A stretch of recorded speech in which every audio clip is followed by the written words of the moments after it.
আসসালামু আলাইকুম। আপনাদের সবাইকে ভিডিওটি দেখার জন্য ধন্যবাদ জানাচ্ছি। আমরা লিভরে ডু সিটোয়েন নিয়ে আলোচনা করছি। ফ্রান্স সম্পর্কে যে সকল তথ্য আমাদের জানতে হবে আমাদের ন্যাশনালিটি পাওয়ার জন্য যে পরীক্ষা হয় সেটার জন্য অথবা আমাদের ব্যক্তিগত জ্ঞান অর্জনের কারণে। তো আজকে আমাদের আলোচনা হচ্ছে 10 নাম্বার পেজ থেকে। আপনারা এই বইটা কিন্তু অনলাইন থেকে ডাউনলোড করে নিতে পারেন, সেটা 10 নাম্বার পেজ থেকে। তো des collectivités locales au plus proche des citoyens. voilà. তো এখানে আমরা বোঝার চেষ্টা করব যে কে কার দ্বারা নির্বাচিত হয় বা কি হয় আর কি। প্রথমে হলো সবার উপরে আপনারা জানেন জনগণ। জনগণ হচ্ছে সকল ক্ষমতার উৎস। Donc les citoyens, tous les Français et Françaises âgés de plus de 18 ans et qui n'ont pas été privés du droit de vote par un tribunal. তার মানে হচ্ছে 18 বছরের প্রাপ্তবয়স্ক 18 বছরের উপরে যাদের বয়স রয়েছে এবং যারা এমন কোনো কোর্টের জাজমেন্টের শিকার হয় নাই যে সে ভোট দিতে পারবে না, এমন লোকজন সবাই ভোট দিতে পারবে। ঠিক আছে, 18 বছরের বেশি যারা যারা ফরাসি নাগরিক। তো তারা সরাসরি ভোট দিয়ে কাদেরকে নির্বাচিত করে, যেমন ধরুন রেজিয়ন, আপনি জানেন যে রেজিয়ন রয়েছে, তারপর দেপার্তমো রয়েছে, তারপর হচ্ছে কমিউন। কমিউন মানে হচ্ছে ছোট অংশ, দেপার্তমো একটু বড়, রেজিয়নটা এর থেকে বড়, তিনটা ভাগ রয়েছে, তাই না? তো এই এই এই নাগরিকরা, ফরাসি নাগরিক যারা, তারা ভোট দিয়ে conseillers régionaux élus pour 6 ans। মানে রেজিয়ন জানেন যে ইল de France, এটা একটা মানে এটা একটা বড় রেজিয়ন। এই ইল de France এর ভিতরে অনেক ধরনের দেপার্তমো রয়েছে, 9375 এগুলো দেপার্তমো, এবং দেপার্তমোর ভিতরে বিভিন্ন ধরনের কমিউন রয়েছে, যেমন commune de la Courneuve, commune du Bourget, এরকম আর কি। ঠিক আছে? তো আমরা বাংলাদেশে যেরকম বিভাগ, তারপর হচ্ছে আপনার ডিস্ট্রিক্টের পরে আপনার হচ্ছে গ্রাম, উপজেলা, বা কনসেপ্টটা এরকম আর কি। তো রেজিয়ন পরে হচ্ছে আপনার দেপার্তমো তারপরে হচ্ছে কমিউন। তো সবচেয়ে বড় হচ্ছে রেজিয়ন বলে এটাকে। তো কনসাইয়ে রেজিওনো যারা যারা হচ্ছে অ্যাডভাইজার, মানে রিজিওনাল পদে যারা প্রেসিডেন্ট বলে এদেরকে, তো তাদেরকে নির্বাচিত করা হয় হলো 6 বছরের জন্য, দেখো তো সিজন। এরপরে হচ্ছে আপনার দেপার্তমো, যেমন ধরুন 93 এটা একটা দেপার্তমো, 95 যেটা সার্সেলের দিয়া, ওইটা একটা দেপার্তমো। তো এই ধরনের দেপার্তমো। তো দেপার্তমোর মধ্যে রয়েছে আপনার কনসাইয়ে দেপার্তমো, তো তার মানে হলো 93 জন্য একজন নির্বাচিত হয় পুরো 93 কন্ট্রোল করার জন্য। একটা কাউন্সিলর, তাকে 6 বছরের জন্য নির্বাচিত করা হয়।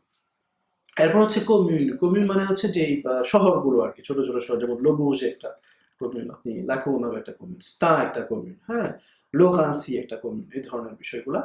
তো এখানে মেয়র নির্বাচিত হয় জনগণের ভোটে। আবার কনসেইয়ে মিউনিসিপো, যারা যারা কাউন্সিলর নির্বাচন হয় আর কি, নির্বাচিত হয়, যেমন ধরুন প্রত্যেকটা মেরিতেই কি আছে, একজন মেয়র হয় এবং তারপর হচ্ছে আপনার কিছু কাউন্সিলর থাকে যারা 6 বছরের জন্য নির্বাচিত হয়, এটাও জনগণের ভোটেই নির্বাচিত হয়। তো প্যারিসের ক্ষেত্রে একটু ডিফারেন্ট, কারণ আপনারা জানেন যে প্যারিসের ভিতরে 20টা আররondissement রয়েছে, 1 থেকে 20 পর্যন্ত, এবং প্রত্যেকটা আররondissement মধ্যে একটা করে মেয়র রয়েছে এবং তার কিছু কাউন্সিলর রয়েছে। আবার এই 20টার উপরে সবার উপরে হলো মেয়র de Paris, যারা প্যারিসের মেয়র, যেটা বর্তমানে আন হিদালগো। তো তার আবার কিছু বিভিন্ন সেক্টরে বিভিন্ন কাউন্সিলর রয়েছে। সো প্যারিসের এটা একটু ভিন্ন। প্যারিস হলো 75 এর মধ্যে 75, 20, 75, 10, 75 সব জায়গাতে একটা করে মেয়র আপনার রয়েছে আর কি, এবং যে মেয়রদের কাউন্সিলর রয়েছে যারা নির্বাচিত হয় হচ্ছে আপনার ভোটের মাধ্যমে। এটা গেল, তো এই সাইডটা গেল। তারপরে নাগরিকরা আরো কাকে নির্বাচিত করে, যেমন ধরুন যারা হচ্ছে আপনার আসেম্বলি ন্যাশনাল এবং সেনাটর, তার মানে হচ্ছে যারা এমপি পদে দাঁড়ায়, ইলেকশন লেজিসলেটিভ। মেয়র নির্বাচনকে বলে হচ্ছে ইলেকশন মিউনিসিপাল। আর যেটা হচ্ছে আপনার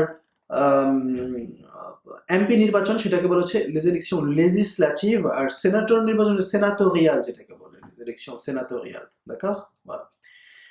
তো parliament vote les lois au nom du peuple, il est composé d'Assemblée nationale এবং সেনা। আসেম্বলি ন্যাশনাল এমপি যারা নির্বাচিত হয় তারা জনগণের ভোটে, আবার সেনাটর যারা নির্বাচিত হয় তারাও জনগণের ভোটে। কিন্তু এখানে একটা ছোট্ট ডিফারেন্স রয়েছে। এমপি কে ভোট দেওয়ার জন্য, প্রত্যেক এরিয়ার মানে এমপি কে ভোট দেওয়ার জন্য এটা সবাই ভোট দিতে পারবে, কিন্তু সেনাটর যারা, তাদেরকে ভোট দেওয়ার জন্য সব নাগরিক ভোট দিতে পারবে না। এটা কারা ভোট দিতে পারবে? শুধু গ্র্যান্ড ইলেক্টর যারা। গ্র্যান্ড ইলেক্টর মানে কি? মানে হচ্ছে যে আপনি অনেক রাজনৈতিকভাবে খুব অ্যাক্টিভ, বা দল থেকে আপনাকে সেই স্ট্যাটাসটা দেওয়া হয়েছে যে আপনি একজন গ্র্যান্ড ইলেক্টর, এই ধরনের কিছু ক্যারেক্টারিস্টিক রয়েছে গ্র্যান্ড ইলেক্টর হওয়া। এবং সবচেয়ে আনন্দের বিষয়, আমি জানি না যে ফ্রান্সে বাংলাদেশিদের মধ্যে কতজন গ্রন্থ লেখক রয়েছে? খুব কম। তবে আমি একজনকে চিনি যে আমাদের সাথেই কাজ করে, এবং সে রাজনৈতিকভাবে খুবই উপরের লেভেলের রয়েছে আর কি। হয়তো আপনারা খুব শীঘ্রই তার ভালো কিছু শুনতে পারবেন। বর্তমানে সে সোশ্যালিস্ট পার্টির সরবন ইউনিভার্সিটির যেই ছাত্র সংগঠন সোশ্যালিস্ট পার্টির, সেটার প্রেসিডেন্ট বর্তমানে। যাই হোক, আম, তো এটা হলো আসেম্বলি ন্যাশনালের ডেপুটি এবং সেনাটর। এরপরে আবার জনগণরাই নির্বাচিত করে কে হবে president de la République au suffrage universel, তার মানে হচ্ছে সরাসরি ভোটের মাধ্যমে তারা নির্বাচিত করে কে হবে ফ্রান্সের প্রেসিডেন্ট 5 বছরের জন্য।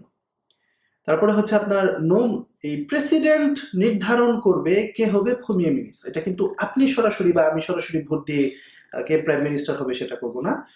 সেটা হচ্ছে যে প্রেসিডেন্ট রয়েছে, রাষ্ট্রপতি, সে নির্ধারণ করবে কে হবে মানে আপনার প্রিমিয়ার মিনিস্টার, এবং সেই প্রিমিয়ার মিনিস্টার একটা গভর্নমেন্ট তৈরি করবে। যেমন ধরুন বর্তমানে চলতেছে হচ্ছে গভর্নমেন্ট d'Edouard Philippe, এডোয়ার্ড ফিলিপের গভর্নমেন্ট চলতেছে, সেটার সর্বোচ্চ পদে আছে এমানুয়েল মাক্রো, মানে হচ্ছে আপনার প্রেসিডেন্ট।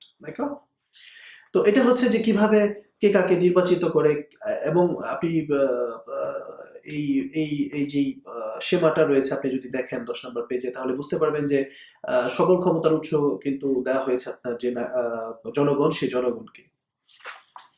বল। তো আমরা যে যে বিষয়গুলো আমাদের জানতে হবে যে আসলে আমরা ছোট ছোট ভিডিও করতে হচ্ছে, কারণ হচ্ছে এগুলোর ফাইল অনেক বড় হয়ে যায়, আপলোড হয় না ঠিক মতো, অনেক ঝামেলা। তো সে কারণে আমাদের ছোট ছোট ভিডিও করতে হচ্ছে। আমরা এখন জানলাম যে কিভাবে এই রাষ্ট্রটা পরিচালিত হচ্ছে, কোন জায়গাতে ডিস্ট্রিক্ট, থানা, এগুলো বিষয়। সেটা হলো রেজিয়ন, দেপার্তমেন্ট, তারপর হচ্ছে কমিউন, তারপরে হচ্ছে আপনার পার্লামেন্ট, তারপর আসেম্বলি ন্যাশনাল, এই বিষয়গুলো আর কি। যাই হোক, এগুলো সম্পর্কে আমরা জানলাম। আমরা এখন বিস্তারিত জানবো যে রেজিয়ন কি, তারপরে হচ্ছে দেপার্তমেন্ট কি, কিংবা কমিউন কি, এগুলো কিভাবে হয়। ঠিক আছে? তো এটা হচ্ছে আপনার 11 নম্বর পেজে। আপনি দেখেন যে 11 নম্বর পেজে লেখা la commune, le département et la région. Au niveau local, স্থানীয় পর্যায়ে 3 collectivités exercent des compétences en application des lois de décentralisation. Décentralisation মানে হলো যে ক্ষমতাটাকে শুধু এক জায়গাতে না রেখে এটা সকল জায়গায় দিয়ে দেওয়া। তার মানে হচ্ছে যে যখন একটা এটা আপনার রেজিয়ন পর্যায়ে হচ্ছে তখন একটা বড় এরিয়া পাচ্ছে, তারপর যখন এটাকে আরো ছোট করে দেপার্তমেন্ট পর্যায়ে দিচ্ছি তারপর আরেকটু ছোট এরিয়া পাচ্ছে, যখন এটাকে আবার কমিউন পর্যায়ে দিচ্ছি তখন আরো ছোট এরিয়া পাচ্ছে। তার মানে হলো যে ক্ষমতাটা এটা খুব সুন্দরভাবে ডিস্ট্রিবিউট করা হয়েছে, ডেসেন্ট্রালাইজে করা হয়েছে সব জায়গাতে। ওকে, তো এখন হচ্ছে লা কমিউন। লা কমিউন মানে হচ্ছে যেটা সবচেয়ে ছোট যেই কলেকটিভিটি যেটা। তো লা ফ্রান্স কোন্ট 36,000 কমিউন, ফ্রান্সে 36,000 কমিউন রয়েছে। বা আমি যদি এটাকে এটা বলাটা এভাবে উচিত হবে কিনা, বাট আমি বলতে পারি যে 36,000 ছোট ছোট শহর রয়েছে, যেমন ধরুন লো বুর্জে, সার্সেল, স্টার, এরকম। Elles sont administrées par un maire et un conseil municipal. তো এখানে কি থাকে, একজন মেয়র থাকে এবং তার একজন কাউন্সিলর থাকে, যারা এটা হ্যান্ডেল করে এই কমিউনগুলো। Elles sont responsables notamment des écoles maternelles et primaires, des activités sportives et culturelles, de l'entretien des rues. Elles tiennent l'état civil, c'est-à-dire qu'elles enregistrent les naissances, les mariages et les décès. তো তাদের কাজটা কি, কমিউনের কাজটা কি? কমিউনের মধ্যে যে অফিসটা সেটার নাম হচ্ছে লা মেরি। মেরি, তো মেরিতে কি হয়, মেরিতে হচ্ছে আপনার তারা যে একল ম্যাটারনাল গুলো আছে, বাচ্চারা যে স্কুলে যায় সেটা, এবং প্রাইমারি স্কুল যেগুলো সেগুলো তারা দেখভাল করবে, রাস্তাঘাট ঠিক আছে কিনা সেটাও তাদের দেখভালের দায়িত্ব। তারপর হচ্ছে des activités sportives, আপনার ওই এরিয়াতে বিভিন্ন ধরনের যে খেলাধুলা বিষয়ক কার্যক্রম কিংবা আপনার সাংস্কৃতিক কার্যক্রম সেগুলো তারা ওইখানে দেখবে। তারা শুধু তাই না, তারা ওইখানেই আপনার যে এই এরিয়ার যে বার্থ সার্টিফিকেট, ম্যারেজ সার্টিফিকেট, তারপরে ডেথ সার্টিফিকেট, এগুলো তারাই প্রোভাইড করবে। এটা হচ্ছে তাদের কাজ, যেটা হচ্ছে আপনার এটা সিভিল, যেটাকে আমরা বলে থাকি। তো আমরা দেখলাম যে কমিউনি কারা এখানে ক্ষমতাবান এবং তাদের কাজটা কি। এরপর আছে হচ্ছে দেপার্তমেন্ট, আপনার একটু বড়। ঠিক আছে, যেমন ধরুন 9-3 যে দেপার্তমেন্টটা, আপনি 9-3-তে কিন্তু স্টার রয়েছে, লো বুর্জে রয়েছে, অনেক কমিউন রয়েছে, তাই না? তো ফ্রান্সে 101টি দেপার্তমেন্ট রয়েছে, 101টি দেপার্তমেন্ট। তো মানে আমি যখন এই এই জিনিসটা পড়ছি তখন 101টি, এটা কখনো যদি বাড়ে কমে এটা হতে পারে কিনা সেটাও একটা ভিন্ন প্রশ্ন, বাট বর্তমানে 101টি দেপার্তমেন্ট রয়েছে। 9-3 বা 9-4, 9-2, 9-5 এগুলো হলো দেপার্তমেন্ট, 101টি রয়েছে। Ils sont administrés par les conseils départementaux, তার মানে হলো প্রত্যেক দেপার্তমেন্টে একজন কাউন্সিলর নির্বাচিত হয়, সে এই পুরা দেপার্তমেন্টটা হ্যান্ডেল করে। Ils sont responsables notamment des collèges, de la protection de l'enfance et de l'aide aux personnes âgées. তাদের যে মূল রেসপন্সিবিলিটি গুলো সেগুলো হচ্ছে যেমন তারা কলেজগুলো যেগুলো সেগুলো দায়িত্ব ইয়ে করে, কলেজ যেগুলো প্রোটেকশন de l'enfance, তার মানে হচ্ছে বাচ্চারা যারা বাচ্চারা কি সঠিকভাবে প্রোটেক্টেড কিনা, নিরাপত্তা সেটার বিষয়ে তারা দেখে, এবং de l'aide aux personnes âgées, যারা একদম বৃদ্ধ মানুষ তাদের যে সুযোগ সুবিধা সেগুলো তাদের দেখার দায়িত্ব। ওকে, তারপর আসতেছে হচ্ছে লা région, আরো বড় যে সেক্টরটা আমাদের জন্য বিভাগ হতে পারে এটা অনেকাংশে। Les régions sont administrées par les conseils régionaux, তার মানে হচ্ছে রিজিওনাল পর্যায়ে একজন কাউন্সিলর নির্বাচিত হয় যে ওখানে ক্ষমতাবান। Elles sont en charge des মানে ওই অ্যাডমিনিস্ট্রেশন গুলো হচ্ছে elles sont en charge notamment des transports publics, de la formation professionnelle, de la construction et de l'entretien des lycées. তো তাদের মূল কাজগুলো হচ্ছে পাবলিক ট্রান্সপোর্ট যেগুলো ওগুলো হ্যান্ডেল করা, de la formation professionnelle, যারা বিভিন্ন ধরনের প্রফেশনাল ফরমেশন করতে চায় সেগুলো হ্যান্ডেল করা, এবং de la construction et de l'entretien des lycées, তারা কোন জায়গাতে কোন লিসে হবে, লিসে মানে হলো আমাদের বাংলাদেশের কলেজ, আর কলেজ মানে হলো বাংলাদেশের হাই স্কুল, এটা বুঝতে হবে কিন্তু। তো এখানে রেজিয়ন যারা তারা বিভিন্ন যেই বাংলাদেশের কলেজ যেগুলো এখানে লিসে সেগুলো তারা বানানো এবং ওগুলো দেখভাল করা সেটা তারা করে থাকে। এরপরও কিন্তু ফ্রান্সের আরো কিছু outre-mer বলা হয়। outre-mer মানে কি? Le territoire français comprend des départements et des régions outre-mer, মানে চারটা 1 2 3 4 5 মোট 5টা রেজিয়ন আছে যেটা outre-mer মানে বাহিরে আর কি, যেমন ধরুন আপনার লা গুয়াদেলুপ, লা গুয়ান, তারপর লা মার্টিনিক, মায়োট et la Réunion। এই চারটা, এগুলো ফ্রান্সের ভিতরে না, ফ্রান্সের বাহিরে, কিন্তু ফ্রান্স এগুলোকে রিজিয়ন হিসাবে স্বীকৃতি দিয়েছে আর কি। এটা Les collectivités de l'outre-mer comme la Polynésie française ont un statut qui tient compte de leurs intérêts propres au sein de la République. ওকে, তারপরে আরো আরো একটা আছে যেমন ধরুন পলিনেজি, ওইখানে তাদের যে অধিকার ওটা তাদের নিয়ম অনুযায়ী, বাট একটু কমপ্লিকেটেড বিষয়, এটা আমার মনে হয় না যে এত ডিটেলস আপনাদেরকে জানানো রয়েছে এখানে।